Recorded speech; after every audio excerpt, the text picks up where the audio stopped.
Hello, my name is Emma and I'm 49 years old.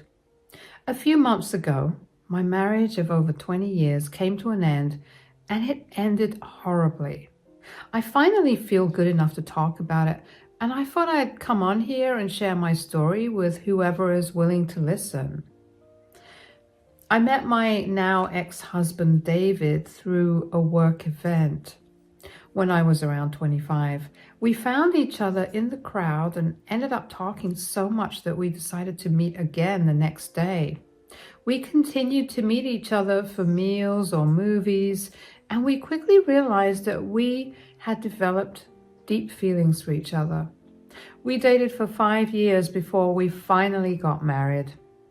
Our marriage initially was something straight out of a movie. We were very in love and we were doing great in our careers. We were constantly upgrading houses and living very comfortably. Now, I wanted to have kids when we were finally in a great place financially and career-wise, but David was very much against the idea. I tried my best to convince him to have children or even just a child, but he was very adamant about his opinion. Eventually, after trying for years to convince him, I gave up and decided to just enjoy our life. Nothing much happened after that, but I was content, and that was all that mattered. I noticed a change in our relationship around 3 years ago. By this point, we had been married for around 15 years, and we were comfortable with each other. We weren't as romantic as we were at the start of our relationship, but we were still happy. At least I thought we were. David suddenly began acting distant. I tried my best to get him to talk to me about what he was going through, but David insisted that nothing was bothering him. Around the same time, he told me that his work had told him that he would be required to travel a lot more because he was up for a promotion. He seemed happy about it, so I never questioned it, and instead remained happy for him. David then began to travel a lot more. He was gone for 2 to 3 weeks a month, and although I wasn't happy with how long he was gone, I did my best to keep those thoughts to myself. Instead, I did my best to make sure that we were still spending time together when David was home. I planned dates and activities for us to do, and David seemed really happy with it. I felt like whatever was bothering David had finally vanished, and I was glad about it. Although it was killing me to know what it was, I let it go because I didn't want to bring up something that he'd let go of. This is how it was for the next few years, and we were still happy. When David's 50th birthday was approaching, I was ecstatic. I began planning the celebration for him almost 5 months before his birthday, and David knew just how excited I was for him. And then, one day, while we were spending a weekend in, he looked at me sheepishly. "Sweetie, I have some bad news." "No, you can't go traveling again. Your birthday is in 12 days. "I know, but duty calls, you know." "But you promised. You're turning 50, David. I want you to celebrate it with everyone you love around you." "I want that too, darling, but what can I do?" "Is there no one else who can do your job for you? I mean, you've been traveling extensively for so long. I don't think it'll be an issue for your company to find someone else to travel instead of you." "No one else is free. I'm the only one who can travel." "What if you were preoccupied with something else, or if you were sick? What would your company have done?" "Don't upset me, darling." "How can I not be upset? You've been so wrapped up with your work these last 2 years, and I haven't said a word about it. Now, when it's time to celebrate your life, also you're expected to work. How is that fair? I want you to have a break and for you to just enjoy spending time with your family and friends instead of working like crazy." I'll tell you what. I'll do my best to wrap up the business in 7 days and I'll be back in time for my birthday celebration. Does that make you feel any better? It's not about making me feel better, David. I want you to not focus on your work for a second and just enjoy your life outside of it, you know? Come here. I promise when I get back, there will be no work talk. It'll only be us having a good time. Does that sound good? Fine. But are you absolutely sure you have to go on this trip? Unfortunately, I have to go. But why don't you take this free time to work on my present? I know you're planning something, and I'm sure you'll appreciate me being away. Oh, yeah, fine then. But you better be back in a week, or so help me. I will be so upset with you. I wouldn't be able to turn 50 knowing you're upset with me, so don't worry, I'll be back in a week. I was more upset than I let on, but at the same time, I realized that David had a point about working on his present. I had been so caught up planning his birthday that getting him his present almost slipped my mind. I said almost because I purchased his presents, but there was one thing I still had to do. I planned on making a video of David's life, like a tribute or appreciation video of him. I planned to use all the pictures and videos I could find of his and put it all together into a video with his favorite song of all time playing in the background. After David left the next day, I began to work on the video. I did my best to juggle my actual work, planning the party, making the video over the rest of the week.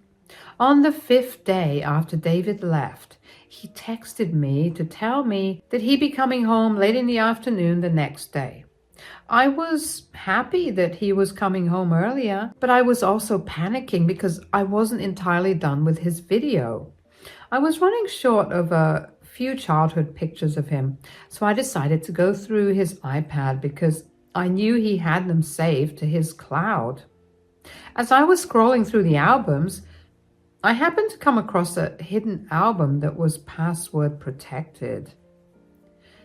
I was beyond curious about what he could have that was so private, so I tried the password that I knew he used for all his devices, and it worked. Then I was greeted with tons of pictures of a young woman. There were normal pictures of her doing random things like petting a dog or mixing a drink at a bar. And then there was a video.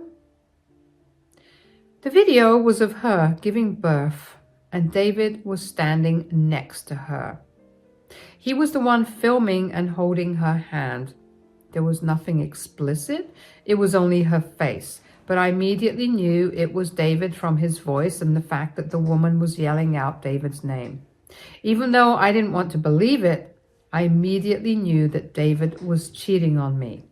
Suddenly, I became aware of all his little lies, and I couldn't bear it. I quickly drove over to my best friend, Sarah's home, and when she opened the door and saw me, she panicked. "Hey, oh my God, what happened? Come in. I don't know what to think anymore." "What do you mean?" "Why don't I get you some water so you can calm down, huh?" "I don't want water right now. David is cheating on me." "What? What do I do?" "I want to confront him, but at the same time, I never want to see his disgusting face again." "Hold on. How did you find out that he was cheating?" "You know how I was planning on making a video essay of his life for his birthday?" "Yeah." "I was on his iPad looking for photos of him from when he was a child because he had them on his cloud and I couldn't ask him for his phone, so that was how I planned to get the pictures. Anyway, I found a file that was password protected and he used the same password he used for his phone, like the idiot he is. I found a video of him at a hospital with another woman while she was giving birth." "What? Oh my God. Wait, are you sure it was him?" "I know this is a dumb question, but I can't even begin to imagine that David was capable of cheating. I'm sure it was him. The girl kept calling him by name and telling him that she was so lucky that he was by her side. You have no idea how disgusted I was watching that. I didn't expect this from him either. All those business trips he took. Were they just pathetic excuses for him to cheat on me? How much of an idiot was I? That I didn't see any of this happening right under my nose. I don't know what to do. Hey, first of all, you need to calm down. You were not stupid for not seeing this happening under your nose. Why would you look for something when he had never given you a reason to look for it in the first place?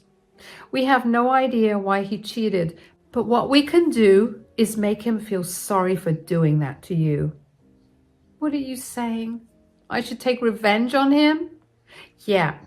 You have all the evidence you need. You should expose him on his birthday, no less. I don't think it would be appropriate to show everyone a video of another woman giving birth. I doubt that's the only proof of his affair. If he was sloppy enough to lock a folder with the same password as his phone, I'm sure there are tons more evidence in his chats. Besides, what are the chances that this girl knows that he's married?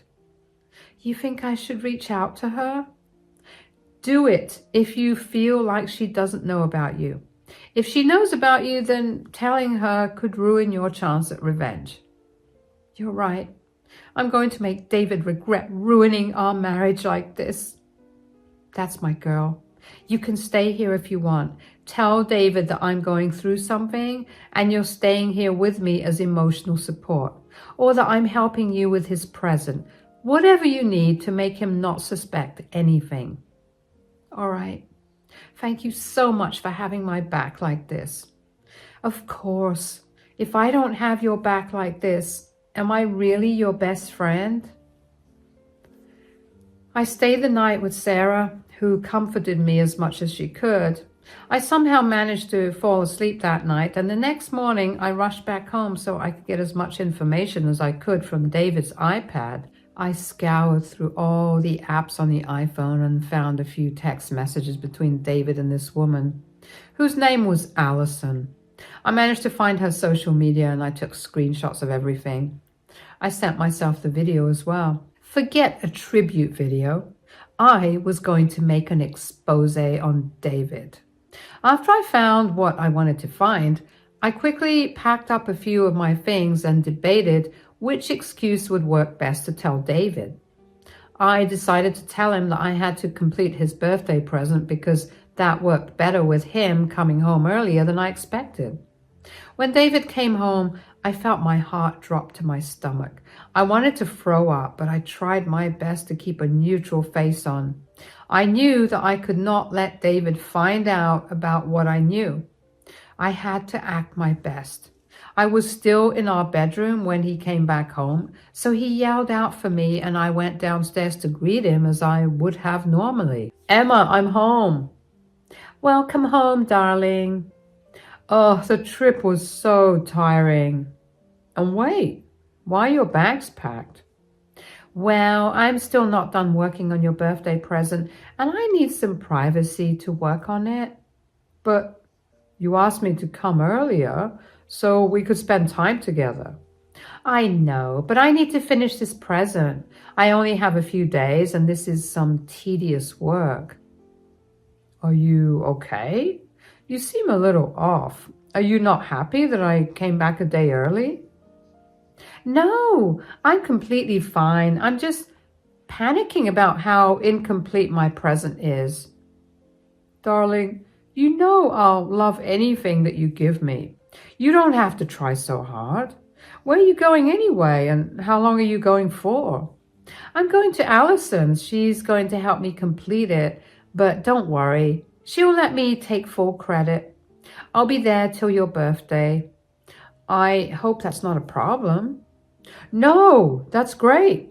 Say, since you're going out, is it okay if I invite some of my friends over? Sure. What problem would I have with that? I know, but I just figured I'd ask you first. It's been a while since I met them, so I figured I could have a boys' night, Of course. Go for it. I will be back sometimes, though, because I might need some extra things. I'm just letting you know. Yeah, okay. Do you want to go out and grab some lunch, though? Come on, I'm hungry. And I just got done driving for like 3 hours. Fine. I'm not hungry, but we'll go out. My heart almost jumped out of my chest when David figured that something was wrong with me. But of course, he didn't care enough to follow up on that, and for once, I was grateful about it. We went out to grab some food, and my stomach was a mess. I didn't know if it was the smell of the food or because I couldn't even begin to wrap my head around how cool David was behaving when he was playing with my life and our relationship. Eventually, David dropped me off at Sarah's place and I broke down immediately. Sarah comforted me again, and then we got to planning what we would do. We decided to try and find out as much as we could about Allison, and eventually, after going through David's messages with her, we realized that she most definitely did not know that David was a married man. He kept referring to me as his ex-wife when he was telling her how happy he was that they had a child. It was a punch to my gut, but I knew that I had to let Allison know the truth. I reached out to Allison from my Instagram account and let her know everything. She was shocked, and initially she didn't believe me, but she saw that my account still had pictures of David, the most recent one being from a week ago, so she knew that I wasn't lying. I asked her if we could meet up to talk about this, and she agreed immediately. After looking through all the information I could find of her, I knew that she lived in our city, so I was sure she would want to meet up. We decided to meet the next day, and I happened to arrive earlier. I was lost in my head, but I was snapped back by reality when Allison called out my name. Emma! Yeah, that's me. Hi. Allison. Hello. I'm so sorry about this whole thing. Hey, calm down. I'm not upset with you. You were tricked by David. Why don't you order some coffee and then we can get into it? I really don't feel like having coffee right now, but thanks for not being upset with me. I swear if I'd even had a hint that David was a married man, I would never have been with him or had his child. It's okay. You were a victim of David's manipulation just as much as I was. If you don't mind, could you tell me how you and David met? I work at a bar that's about 25 minutes away from here. David started coming in there almost every day around 3 years ago, and we got to talking. What did he tell you about himself? He told me that he worked for a big company and that he was a recent divorcee. I never thought that he was lying. I'm so sorry. In hindsight, I should have considered that he never had social media or that he was very careful about telling anyone about me as a red flag. Why did you not listen? Well, when I met David, I had just gotten out of a toxic relationship, and David was the first man that actually understood me. He made me feel good about myself, and I guess I ignored all the warning signs because I loved him too much. Oh, I get that. David charmed me when I first met him, and I swore that no man would ever understand me the way that he did. There's just one last thing I wanted to ask you. Did you two plan on having a child together? Not really. I got pregnant accidentally, and David convinced me to continue the pregnancy, even though I didn't want to. I mean, right now, regardless of what David has done, I still love my child with all my heart, and I don't regret giving birth to him. Nothing will ever change that, but I will make sure that I get full custody of my child. That's good to hear. I don't want anything bad to happen to that child. I'm upset that David convinced you to continue your pregnancy when he's been telling me for years that he hated children and never wanted to have any. What? He told me that he'd always wanted children and that his ex-wife, or, well, you, hated children, so you refused to have any. Oh, wow. The nerve of that man. Look, I'm throwing him a huge birthday party this weekend because he's turning 50. I was wondering if you would like to come and if I could maybe show the video of your birth as proof along with your text messages. Absolutely. I would love to see his face when he finds out that he's been caught. If you have any more evidence of your relationship, could you please send them to me? I'll make a whole montage for him with just the evidence to make it even worse for him. Of course, I'll do anything I can to help you out. I was so glad that Allison was on board with my plan. I mean, I had other ways to expose him too, but I didn't want there to be any way for David to refute the evidence. Allison sent me screenshots of a lot of their conversations, and some of them were very mean to me because David talked about how ugly I was and how I was so selfish. It hurt me so much. But I knew that I was ultimately going to win against David. When it came time for his birthday, I made my way over to our place and did my best to act like everything was fine. I greeted David and wished him with as much enthusiasm as I could, which technically wasn't a lot. Thankfully, he was too wrapped up with our families to notice my odd behavior. When it finally came time to give David his presents, I decided to go first. I told everyone that I'd been working on David's gift for a long time and that it was an appreciation video for him. I then told everyone that I had also invited someone that I was sure David would be happy to see. David looked confused, but when he saw Allison walk into the room with her son in her arms, his eyes went wide. Everyone looked at Allison and then at me and David in confusion. I let the video play and explained everything that happened. I told everyone about how David had manipulated Allison and lied to me for years. How he technically forced Allison to have a child while he repeatedly told me that he hated children and never wanted them. During my entire explanation of events, David had his head in his hands because he was ashamed that his truth had come to light. The first person to react to this whole thing was my dad. He got up and grabbed David by his shirt and asked him why he did this to me. David remained silent and looked away. After that, everyone, David's parents, his siblings, my siblings, together began hounding him with questions, but David kept his mouth shut. When we realized this was going nowhere, we decided to leave. I didn't want to talk to anyone after that, because the reality of it all came crashing down on me. I went to stay with Sarah again, and David's family, along with mine, offered me all their support. My head was a mess that day. I have no idea how I got through that night. The next morning, David called, and I reluctantly picked up the phone. Hello, David? How long did you know? Not very long, but finding out now was better than never. How did you plan to raise a child while still being with me? That was a problem I was planning on solving later on. Why did you have to meddle like that? Do you realize how embarrassing that was for me? Oh, really? What about how embarrassed I was? Do you know how humiliating it was to find out that you were cheating on me and had a whole family outside of me? Here we go again. You always have to make everything about yourself, don't you? How is this me making things about myself? You were the one that threw our relationship for another woman. What was it that you wanted? A child? I was open to it, but you were the one that was against the idea of having children. So tell me, what happened? God, if you have to know everything, last thing I wanted was to raise a child with you. What? You're always so focused on yourself, and you rarely give time to me.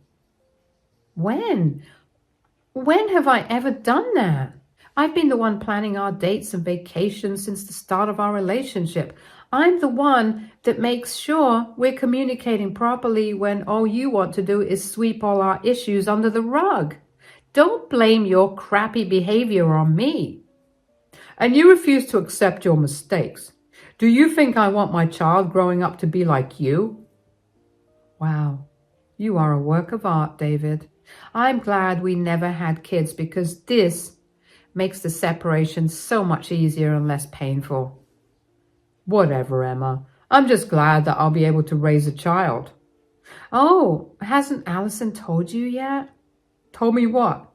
She's planning on getting full custody of her child, and she doesn't want you in the picture at all. What? I hope you find a way to make peace with what you've done. Are you serious? What did you say to her? I had her wrapped around my pinky finger. What did you do? I didn't do anything.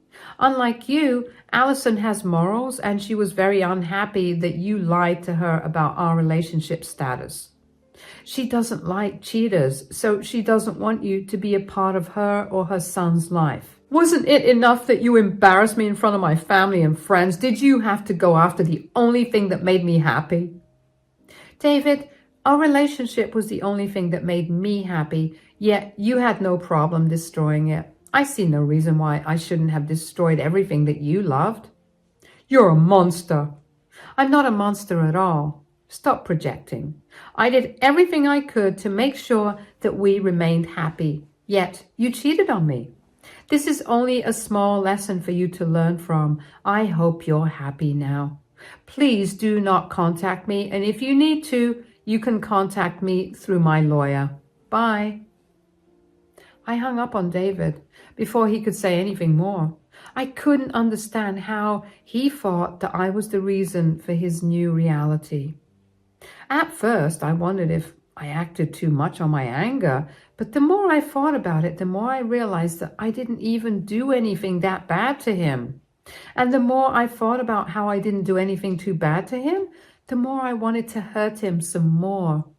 I didn't think it was fair that I was stuck with all these feelings of betrayal and hurt while he got away with nothing. So I took it upon myself to email his company and let them know about David's infidelity. I checked with Allison, and apparently every time he spent time with her, he never went to work.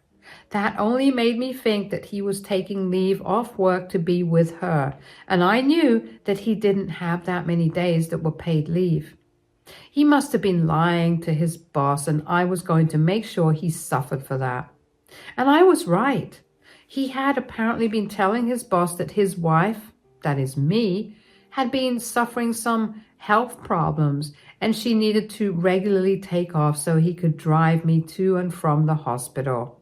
His boss was a kind and compassionate man, which is why he did not ask for proof. I guess David's acting was so good that it never warranted any proof. Anyway, that promptly got David fired. Of course, David tried to contact me about it, but I blocked his number.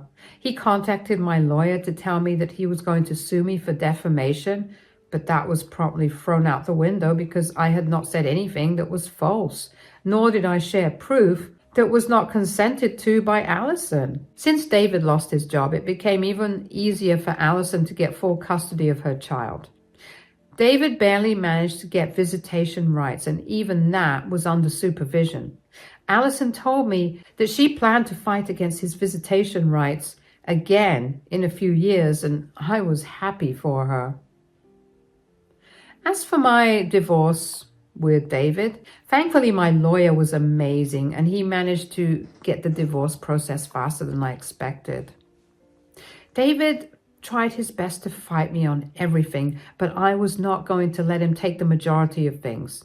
After being together for over 20 years, it gets hard to divide things, but I stood up for myself and I made sure I got a good portion of our assets. During the entire divorce process, I got a lot of support from both family and David's. After I exposed him to everyone, David's family disowned him and apologized profusely for David's behavior, of course. I told them that they had nothing to apologize for, but I was grateful for their support. By the end of the divorce, David was jobless and alone, something that made me very happy. After the divorce was finalized, I guess everything finally properly hit me and I spiraled into a deep depression.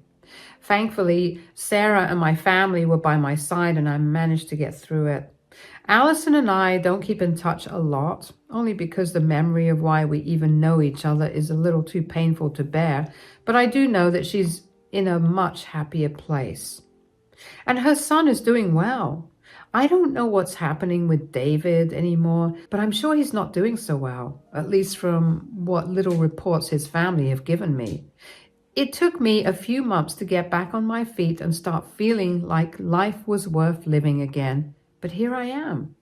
I know now the kind of strength I have, and I know that no matter what happens from here on, I can face anything life throws my way. Thank you for listening to my story.